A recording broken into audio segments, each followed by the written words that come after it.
খালেদ মহিউদ্দিন কার ছত্রছায়ায়?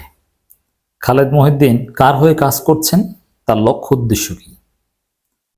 দর্শক, নাগরিক কমিটির সম্মানিত সংগ্রামী আহ্বায়ক জনাব নাসিরউদ্দিন পাটোয়ারীর সাথে সাংবাদিকতার নীতি নৈতিকতা বিসর্জন দিয়ে এক প্রকার ধৃষ্টতাপূর্ণ আচরণ করেছেন সাংবাদিক খালেদ মহিউদ্দিন।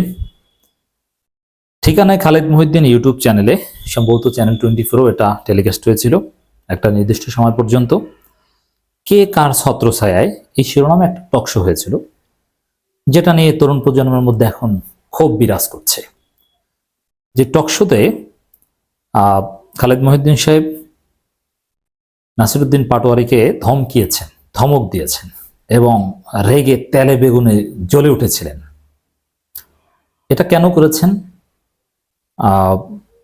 ক্ষোভের জায়গাটা কি, বা খালেদ মহিউদ্দিনের ভিন্ন কোনো এজেন্ডা আছে কিনা, এই বিষয়ে আলোচনা করব। তার আগে বলে নিই, খালেদ মহিউদ্দিন সম্পর্কে কিন্তু সাংবাদিক ইলিয়াস আগেই সতর্ক করেছিল যে খালেদ মহিউদ্দিন কি, তার ভিন্ন এজেন্ডা আছে বা তার অন্য কোনো কার হয়ে কাজ করছেন, বা তিনি আসলে সাংবাদিকতা করেন বা অতি নিরপেক্ষ সাজেন, অতি নিরপেক্ষ সাজতে গিয়ে ফ্যাসিস্টদেরকেও স্পেস দেন, না ভিন্ন কিছু। এই বিষয়ে ক্রিটিক্যাল অবজারভেশন সাংবাদিক ইলিয়াস আগেই দিয়েছিল, ইলিয়াস আগেই বলেছিল। অতএব ইলিয়াস সাহেবের বক্তব্য সবকিছু সঠিক নয়, বা আমি নিজে অনেক কিছু ডিনাই করব, কিন্তু তিনি যে অনেককে বিষয়ে যাদেরকে নিয়ে অগ্রিম সন্দেহ করেছেন, আসলেই যে তাদের মধ্যে ভেজাল আছে, এটা পরবর্তীতে অনেক ক্ষেত্রে প্রমাণিত হয়েছে। তো দর্শক,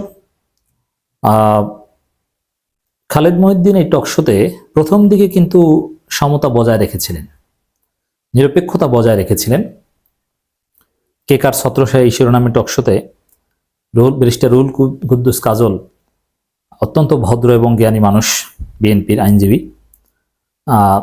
তাকেও কিন্তু মোটামুটি প্রশ্নবাণে জর্জরিত করেছেন, কথার মধ্যে থামিয়েছেন এবং সম্পূরক প্রশ্ন করেছেন, তাকে বিব্রত করার চেষ্টা করেছেন। নাসিরউদ্দিন পাটোয়ারীকেও সেম বিব্রত করার চেষ্টা করেছেন এবং মুখের উপরে ব্যারিস্টার রুহুল কুদ্দুস কাজলকে কিন্তু কয়েকবার একেবারে ডিনাই করেছেন যে আপনি ভুল বলেছেন, আপনার শব্দ ঠিক করতে হবে, কারেকশন করতে হবে, প্রত্যাহার করতে হবে।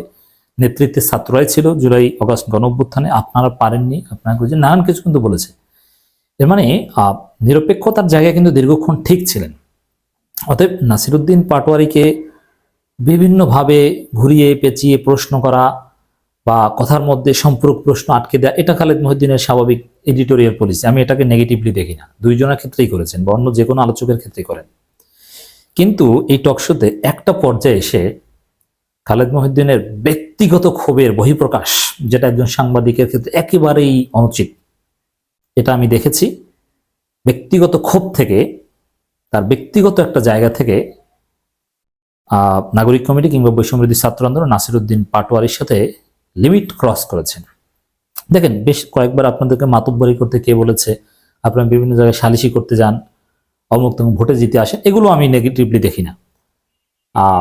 সালিশি করতে যান, সালিশি তো বিএনপির লোকজন সবাই করে, এখন এরা সামাজিকভাবে প্রভাবশালী হলে করবে সালিশি, এটা তো অন্যায় নয়। কিন্তু এই প্রশ্ন বিএনপিকেও করেন, মিডিয়া দখল, বিএনপি মিডিয়া দখল করেছে, এটা অবলীলায় করেছেন, আর সমন্বয়কদেরকেও দায়ী করেছেন। দায়ী করতে পারেন, ফ্যাক্ট না হলেও সমানভাবে যদি দায়ী করেন, বা কোনো একটা পক্ষই নিলেন, অন্য পক্ষকে দায় মুক্তি দিলেন না, এভাবে করেননি, তিনি দুই পক্ষকেই ধরেছেন। অথবা নাগরিক কমিটি, বৈষম্যবিরোধী ছাত্র আন্দোলন, এদের অ্যাপ্রোচ পলিসি বা ওই কাউন্সিলরদের পুনর্বাসন করার যে প্রজেক্ট, এগুলোর বিরুদ্ধে নানান যুক্তি তর্ক এগুলো দিতে পারেন, এগুলো ঠিক ছিল। কিন্তু ওই যে ছাত্রলীগের সাবেক সভাপতি সাদ্দাম বা বর্তমান সভাপতি সাদ্দাম, তাকে একটা টকশোতে দাওয়াত দিয়েছিল খালেদ মহিউদ্দিন, কিন্তু এই নাগরিক কমিটি, বৈষম্যবিরোধী ছাত্র আন্দোলনের ছেলেদের তীব্র সমালোচনার মুখে খালেদ মহিউদ্দিন সেই অনুষ্ঠান বাতিল করতে বাধ্য হয়েছিল। এই ক্ষোভটা আজকে ঝেড়েছেন খালেদ মহিউদ্দিন। তিনি একবার বলেছেনই যে আপনারা কি মনে করেছিলেন যে তাকে আনলে কি আমি ভালো ব্যবহার করতাম, তাকে তো আমি প্রশ্নবারে জর্জরিত করতাম, আমি নিজেই তো তার মাধ্যমে ভিকটিম, ইত্যাদি ইত্যাদি। এবং তখন তেলে বেগুনে জ্বলে উঠছিলেন খালেদ মহিউদ্দিন। তখন এই জায়গাটা একটু আমি ব্যাখ্যা করতে চাই। খালেদ মহিউদ্দিন যখন টকশো বাতিল করেছিলেন সাদ্দামের সাথে, তখন কিন্তু খালেদ মহিউদ্দিন বলেছিল যে আমি আইন কানুন ঘেঁটে দেখলাম, যে না, নিষিদ্ধ সংগঠনের, এবং এটা সন্ত্রাস বিরোধী আইনেও আছে যে নিষিদ্ধ সংগঠনকে নিয়ে এভাবে টকশো করা যায় না। তিনি আইনের দোহাই দিয়ে টকশো স্থগিত করেছেন। আর তিনি এখন স্পষ্টত আজকে বলে দিলেন যে আপনাদের কারণে, আপনাদের ক্ষোভে আপনারা এই করেছেন সেই করেছেন, টকশো করতে পারিনি। তাহলে আমি তখনই বলেছিলাম যে খালেদ মহিউদ্দিন আইন আগে জানতেন না, এখন জেনেছেন খোঁজ খবর নিয়ে, এই কারণে নিষিদ্ধ সংগঠনকে নিয়ে টকশো করবেন না, এটা ভুল কথা। তিনি জনরোষে করে টকশো বন্ধ করেছেন। এটা খালেদ মহিউদ্দিন অবশ্য স্বীকার করলেন অবশেষে, বা তার আচরণের মাধ্যমে প্রমাণিত হলো যে নিষিদ্ধ সংগঠনকে নিয়ে টকশো করা এটা তার ফ্যান্টাসি বা ভিউ ব্যবসা কিংবা তিনি ব্যতিক্রম এরকম একটা চিন্তা থেকে করতে চেয়েছিলেন। আইন কারণ তিনি ধারেননি, কিন্তু বৈষম্যবিরোধী ছাত্র আন্দোলন নাগরিক কমিটির কারণে পারেনি। এবং তাদের যে প্রভাব প্রতিপত্তি বা সোশ্যাল মিডিয়া তাদের যে প্রভাব, এই বিষয়গুলো খালেদ মহিউদ্দিন মানতে পারছেন না। এই জন্য আমি বলবো আর একটা বিষয়, যে খালেদ মহিউদ্দিন যতই কষ্ট পান বা ক্রোধান্বিত হন, ব্যক্তিগত ক্ষোভ থেকে কোনো আলোচকের সাথে খারাপ আচরণ করতে পারেন না, উত্তেজিত হতে পারেন না, যেটা আজকে দেখিয়েছেন। শেষের দিকে এটার প্রতিবাদ আমরা করছি, কিন্তু প্রথম দিকের এগুলো ঠিক আছে। এরপরে খালেদ মহিউদ্দিন সাদ্দামকে টকশো নিয়ে প্রতারণামূলক বক্তব্য দিয়েছিলেন, আইনের দোহাই দিয়ে এক পর্যায়ে স্থগিত করেছেন। আসলে তার মনের মধ্যে টকশো করার ইচ্ছা ছিল, দেশের আইনের প্রতি তার শ্রদ্ধার অভাব আছে, আর এই সরকার নিয়ে তার অ্যালার্জি আছে, থাকতে পারে, ওইসব নোবেল প্রাইজ নাকি পাওয়া যায় না, এগুলো বলতে পারে, এগুলো তিনি আওয়ামী লীগ হতে পারেন, এতেও আমাদের আপত্তি নেই। কিন্তু বাংলাদেশে যেহেতু তিনি টকশো করেন বা বাংলাদেশের মানুষের জন্য, তাকে বাংলাদেশের আইন মানতে হবে, নিষিদ্ধ সংগঠনে টকশো করা যায় না, সেই ক্ষোভটা আজকে ঝেড়েছেন।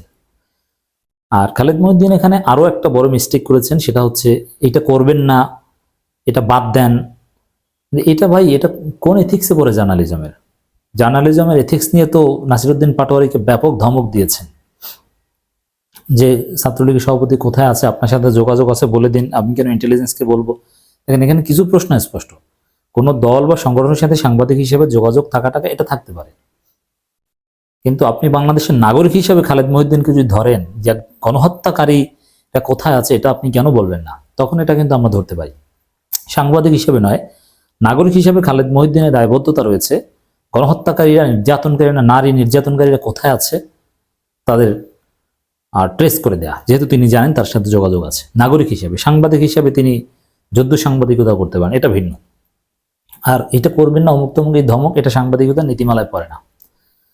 দর্শক, তাহলে খালেদ মহিউদ্দিন কার ছত্রছায়ায়, কার পক্ষ হয়ে কাজ করছেন? কারো পক্ষ বা কারো ছত্রছায়ায় না, আসলে মালিক পক্ষ, যার চাকরি করেন, যে মিডিয়ায় ঠিকানায়, তাদের এডিটোরিয়াল পলিসি তার আলোচনার মাধ্যমে রিফ্লেকশনে থাকতে হয়, এবং ভিউ, গ্রহণযোগ্যতা, বিভিন্ন দর্শকদের কাছে তার এই কথিত নিরপেক্ষতা সবসময় এস্টাবলিশ রাখা, এবং ব্যক্তিগত কিছু ক্ষোভের জায়গায় ক্ষোভটা ঝাড়া, মানে এইসব কারণেই এই কে কার ছত্রছায়ায় এই টকশোতে নাসিরউদ্দিন পাটোয়ারির সাথে লিমিট ক্রসমূলক আচরণ করেছেন। আমরা এর প্রতিবাদ জানিয়ে রাখলাম। তবে সামগ্রিকভাবে তার আচরণ খারাপ ছিল না, শুধু কয়েকটা অংশ বাদ দিলে।